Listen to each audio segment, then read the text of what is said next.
तो आज हम लोग जो है यहाँ विरोध प्रदर्शन में बैठे हुए हैं। यहाँ पर सारे हमारे किसान भाई मौजूद हैं, तो इनसे आज हम बात करेंगे।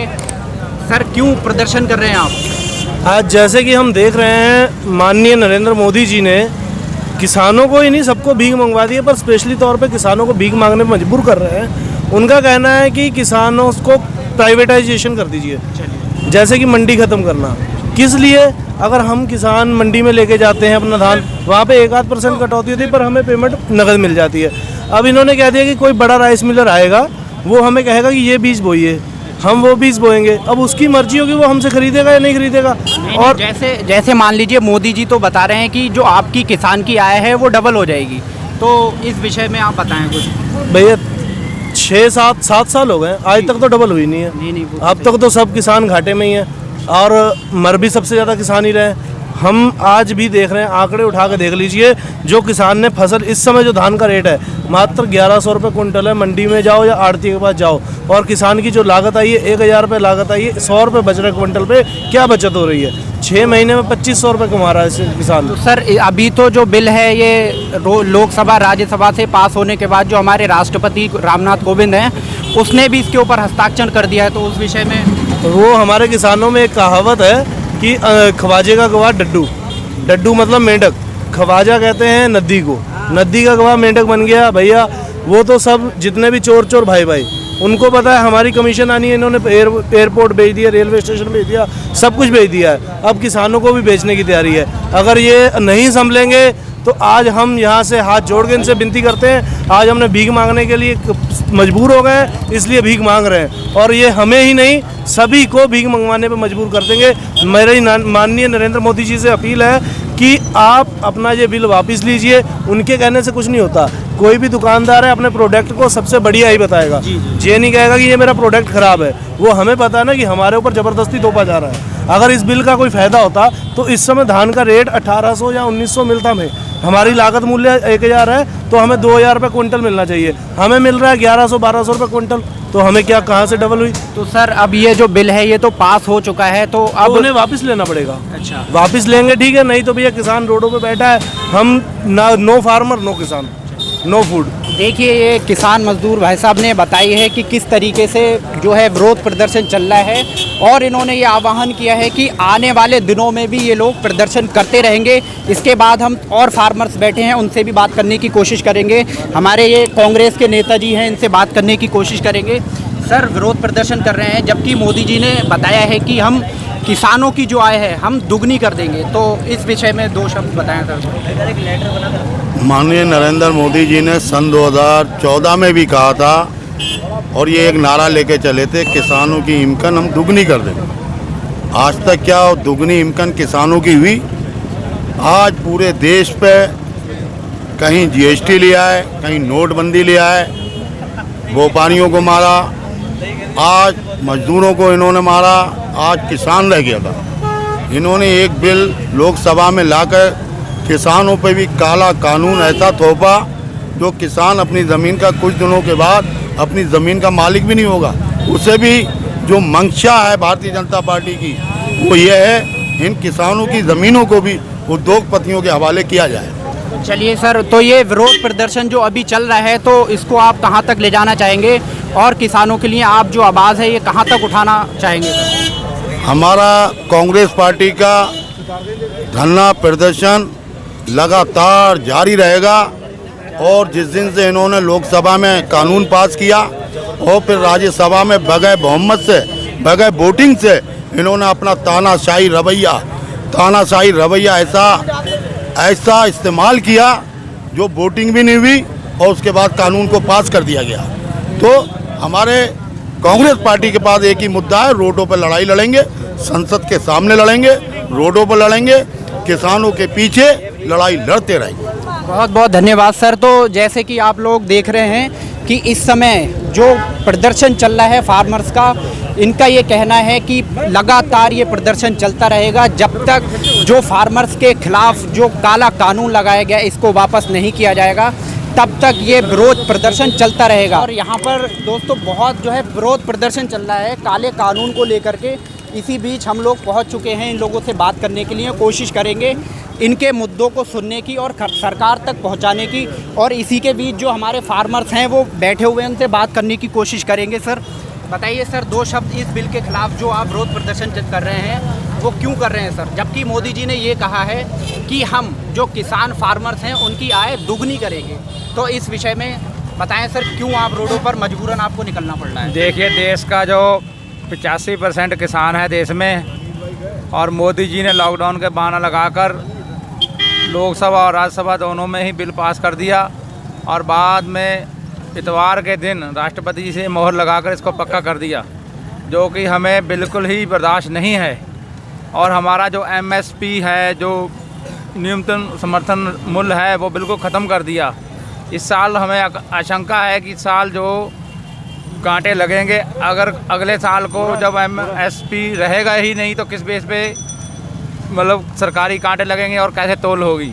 तो जैसे कि सर मोदी जी ने बताया कि जो MSP है वो जो कांग्रेस शासन में MSP लगी हुई थी उसी तरीके से अब भी खरीद बेच चालू रहेगी, इस तरीके से मोदी जी ने कहा है। आप उसका जो उनका अध्यादेश है उसको पढ़िए, उसमें बिल्कुल ख़त्म है वो। अच्छा। और इसीलिए मार्केट एकदम 1100 रुपये पे आ गई है। और हमारे जो स्वामीनाथन की रिपोर्ट है उसमें 2888 रुपये बनते हैं हमारे। इन्होंने आय तभी दुगनी होगी जब 2888 रुपये थे। मार्केट में तो 1100 को धान बिक रहा है, और आने वाले समय में हमें आशंका कहीं 500 रुपये का ना बिके। तो जो देश का 85% किसान है वो भीख मांगने को मजबूर हो जाएगा।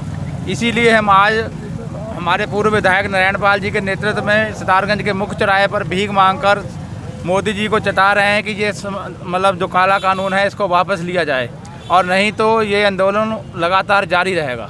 लेकिन ये जो बिल है सर, ये तीनों जो अध्यादेश हैं ये लोकसभा, राज्यसभा और राष्ट्रपति से पास हो चुके हैं। अब ये उनका कहना है कि बिल पास नहीं हो सकता, तो इस विषय में ऐसे है जैसे इन्होंने आनन फानन में बिना बहुमत के, राज्यसभा में तो उनके पास बहुमत है ही नहीं, तो उन्होंने आनन फानन में मार्शलों के द्वारा उनको सस्पेंड करके जो विरोध कर रहे थे MP हमारे सांसद, तो इन्होंने धक्के के साथ मतलब उसको पारित किया है विधेयक को। चलिए सर, बहुत बहुत धन्यवाद सर। आगे बात करते हैं हमारे पूर्व जो हैं पालिका अध्यक्ष जी से, हाजी अनवार अहमद जी से बात करेंगे इस बिल को लेकर के।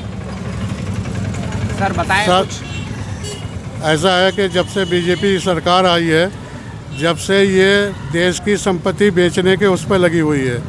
इनने सारी संपत्तियां जो कांग्रेस ने देश को दी थी उन्हें एक एक करके बेच रहे हैं। अब भी 26 का इन्होंने एक लिस्ट बना रखी है बेचने के लिए, और वो अडानी अंबानी को बेचते हैं, प्राइवेट सेक्टर को दे रहे हैं। इसी कायदे से देश की जो रीढ़ गया जाता था किसान, अन्नदाता, उसे भी ये प्राइवेट सेक्टर को बेच दिया इन्होंने।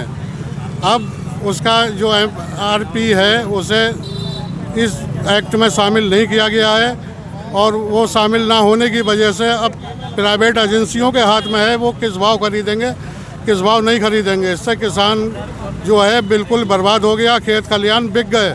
मोदी जी ने बेचने के अलावा कोई काम ही नहीं किया है अब तक, खाली झूठ बोल बोल के इन्होंने जनता को बहकाया है, हिंदू मुस्लिम की है, उसके अलावा कुछ नहीं किया इन्होंने आज तक।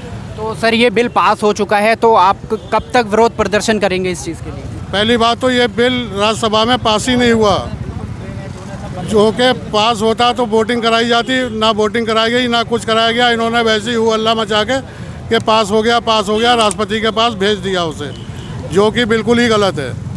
अब इसके लिए ये जो चीज़ लोकसभा राज्यसभा में पास हो सकती है वो ख़त्म भी हो सकती है लोकसभा विधानसभा में। ऐसा नहीं है कोई बिल पास हो गया तो वो ख़त्म ना हो, वो ख़त्म भी हो सकता है। मोदी जी उसे निरस्त करें लोकसभा और राज्यसभा में, और दोबारा से नया बिल लाएं और किसानों का जो MRP है उसे तय करवाएं। उसके अलावा जो प्राइवेट एजेंसियाँ खरीदेंगी उस भाव पे नहीं खरीदती हैं तो उनके खिलाफ कानूनी कार्रवाई का प्रावधान उस एक्ट में तय किया जाए। इस बिल को चलिए सर बहुत बहुत धन्यवाद। आगे चलते हैं, बात करते हैं। तो सर आप भी बहुत समय से देख रहा हूँ आपको विरोध प्रदर्शन कर रहे हैं। आपने एक रोड पर निकल कर प्रोटेस्ट किया था और उसमें आपका सिर्फ यही नारा था कि अगर किसान रहेगा तो कल हो पाएगा। तो इस विषय में सर कुछ। सर जो ये 3 बिल पास हुए हैं, काला कानून है, ये बना दिए हैं ज़बरदस्ती के, ये हटने चाहिए। अगर मोदी सरकार किसानों का भला करना चाहती है तो जो न्यूनतम समर्थन मूल्य है उसको अनिवार्य क्यों नहीं करती। किसी भी फसल का मूल्य किसान को नहीं मिलता। 1800 को आज 1865 रुपये धान का रेट है, लेकिन बिक रहा है 1000 को 1100 को। तो कम से कम किसान को उसकी फसल का मूल्य तो मिलना चाहिए। उसकी अगर फसल का मूल्य नहीं मिलेगा तो किसान की आमदनी दुगनी कैसे होगी। ये तो सरासर धोखा है ना किसानों के संग। इसलिए आंदोलन एक ऐसी चीज़ है, बड़े बड़े आंदोलनों के सामने गवर्नमेंटों को झुकना पड़ता है। पंजाब हरियाणा तक सब किसान आंदोलन कर रहे हैं, तो इसको बदलना ही पड़ेगा, हर हाल में बदलना पड़ेगा। तो सर, जो और हमारे देश प्रदेश के फार्मर्स हैं उनके लिए आपका कोई एक विशेष मैसेज क्या रहेगा? हम लोगों का एक ही मैसेज है कि आप डट के इस बिल का विरोध करो, और विरोध इतना तगड़ा होना चाहिए कि गवर्नमेंट हिल जाए। गवर्नमेंट हिलेगी तो अपने आप विरोध, नई गवर्नमेंट आएगी, बदलेगी इसको।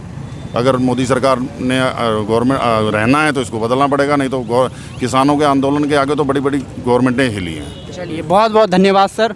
तो आप सब लोगों ने देखा किस तरीके से किसान जो हैं प्रोटेस्ट कर रहे हैं, जबकि मोदी जी कहते हैं कि हम आय दुगनी करेंगे, लेकिन किसान जो हमारा अन्नदाता है वो खुद कह रहा है कि हमें कोई डबल आय की ज़रूरत नहीं है। जो बिल लगाने की ज़रूरत नहीं थी उसको बेवजह थोपा जा रहा है एक किसान के ऊपर। ये किसानों का जो प्रोटेस्ट चल रहा है उसके लिए ये हज़ारों की तादाद में यहाँ पर फार्मर्स जो हमारे अन्नदाता हैं वो रोडों पर निकल के जो मोदी विरोधी नारे लगा रहे हैं। उनका ये कहना है जो अध्यादेश आया है, नया कानून आया है किसानों के विरोध में, उसको जब तक हम ख़त्म करके वापस नहीं ले लेती मोदी सरकार, तब तक हम ये विरोध प्रदर्शन जो है प्रोटेस्ट अपना करते रहेंगे, लगातार करेंगे। इसी बीच जो फार्मर्स हैं मैं उनसे बात करने की कोशिश कर रहा हूँ और आप तक ये खबर पहुँचाने की कोशिश कर रहा हूँ कि जो फार्मर्स हैं उनकी क्या क्या डिमांडें हैं, वो अब क्या मोदी सरकार से चाहते हैं कि जो इतना उग्र आंदोलन हो रहा है, अभी आपने हाल ही में देखा होगा।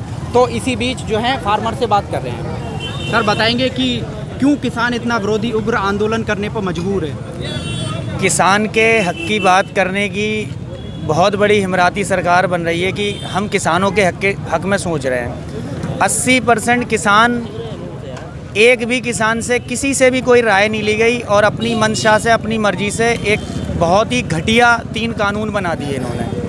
और तीनों के तीनों कानून इतने बेकार हैं ना, उसमें सिवाय उद्योगपतियों के अलावा किसी का 1-2 रुपए का फ़ायदा नहीं है। सिवाय उद्योगपतियों का फ़ायदा, किसानों को तो सीधे लूटने की कोशिश करी गई है इन कानूनों में। लेकिन सर, इसमें बताया जा रहा है कि मोदी जी का कहना है कि हम किसानों की जो फार्मर्स हैं, हमारे अन्नदाता हैं, हम उनकी आय जो है हम वो दोगुनी कर देंगे। तो आपको ऐसा क्यों लग रहा है कि किसान इस बिल से जो है वो बर्बाद हो जाएगा, फार्मर्स की जेब पर डाका पड़ जाएगा? किस वजह से आपको ये लग रहा है? GDP में सन 2014 से पहले किसानों का जो योगदान था वो 23% था। आज की तारीख में 11% रह गया है। तो आय दोगुनी की बजाय तो आधी हो गई है। तो दोगुनी वाली तो बात बिल्कुल इनकी बेकार है। 2022 तक इन्होंने बोला था किसानों की आय दोगुनी कर देंगे, और सब लोगों को पता है दोगुनी तो नहीं हो रही है, घट गई। तो दोगुनी करने के लिए तो उन्हें कम से कम 50 साल देने पड़ेंगे। तो ये बात तो इनकी बेकार है कि दोगुनी तो कहीं से कहीं तक हो ही नहीं रही है। तो सर, जो प्रोटेस्ट कर रहे हैं आप, ये प्रोटेस्ट आप कब तक करेंगे? क्योंकि लोकसभा और राज्यसभा और राष्ट्रपति जी से जो ये अध्यादेश हैं ये पूरी तरीके से पास हो गए, पारित होके अब इनको कानून बना दिया गया है। कानून बना तो दिया, बहुत सारे कानून बने, ये पहला कानून नहीं बना है। कानून बनाने के बाद जब सरकार गलत फैसले ले लेती है, गलत कानून बना देती है, तो वो कानून वापस भी लेने पड़ते हैं इन्हें मजबूरन। जब तक ये कानून वापस नहीं लिए जाएंगे, हमारे प्रोटेस्ट ऐसे ही चलते रहेंगे, कांग्रेस पार्टी के प्रोटेस्ट ऐसे ही चलते रहेंगे, यूथ कांग्रेस के ऐसे ही प्रोटेस्ट चलते रहेंगे। चलिए सर, बहुत बहुत धन्यवाद। ये पास में खड़े हैं, इन भाई साहब से हम बात करने की कोशिश करेंगे कि क्यों इतना उग्र आंदोलन दिन ब दिन बढ़ता जा रहा है। अभी हाल ही में आपने सुना कि दिल्ली के इंडिया गेट पर फार्मर्स ने एक ट्रैक्टर में आग लगा दी। तो क्यों इतना उग्र आंदोलन होता जा रहा है, ये बताएं सर। ये केंद्र सरकार जो है, भाजपा सरकार केंद्र की, उसके मुखिया हैं माननीय प्रधानमंत्री मोदी जी, उनकी नीतियाँ, उनकी गलत जो है दृष्टिकोण से कहीं ना कहीं आम आदमी, किसान और मजदूर की कमर टूट गई है, और जिससे वो परेशान होकर अब जो है सड़कों पर उतरने मजबूर है, क्योंकि उसकी सुनवाई सुनने वाला कोई नहीं है। सरकार में ये लोग बैठे हैं और तानाशाह तरीके से काम कर रहे हैं, जिसका जवाब चुनाव में आने वाले टाइम में जनता इन्हें देगी नहीं। तो सर, ये आप जो प्रोटेस्ट कर रहे हैं तो ये कब तक करेंगे आप? क्योंकि जो बिल पास हो गए हैं तो अब वो वापस तो शायद ही मुश्किल है। हमारा और किसानों का, कांग्रेस पार्टी का ये जो है संघर्ष जारी रहेगा तब तक हम सड़कों पर रहेंगे, जब तक इसको सरकार वापस लेने को मजबूर नहीं होती और किसानों के आगे झुकने को तैयार नहीं होती। जो अभी ये प्रोटेस्ट चल रहा है, इसमें लगभग कितनी संख्या होगी, आप बता सकते हैं? आज जो हमारा ये प्रोग्राम हुआ है इसमें हमारी संख्या लगभग आज जो है 100 के पार कर गई है और आने वाले समय में ये संख्या 1000 से जो कई हज़ार जाके बैठेगी, क्योंकि इसे प्रदर्शन को हमें आगे बढ़ाना है, रोकना नहीं है। चलिए सर, बहुत बहुत धन्यवाद। देख ही लिया आपने कि किस तरीके से किसान उग्र आंदोलन करने पर मजबूर है मोदी सरकार की नीतियों को लेकर के। तो दोस्तों, आप भी इन फार्मर्स का समर्थन कीजिए। बहुत बहुत धन्यवाद।